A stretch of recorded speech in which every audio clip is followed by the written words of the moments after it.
So ayun na nga, hindi pa alam ng anak natin. Nak, ilan ang kalapate mo? Isa, dalawa.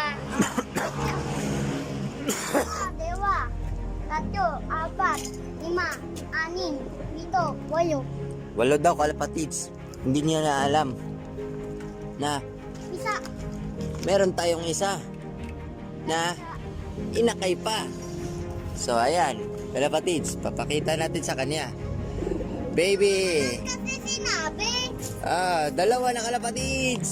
So ayan, bagong pisa lang, ngayong araw lang kalapatids. Ayun, 2 na pisa natin. Isa, May 4 na ko inakay. isa, dalawa, tatlo, Anak nila apat, kalapatids, oh. lima, anim, Bagong hatch lang. pito, walo, siyam, 10. 8, 10. Wow, we have 10 pigeons na. So anak nila Whitey. Ba't So, ang galing. pagka iba siya ng inakay? Mm. Pagka iba siya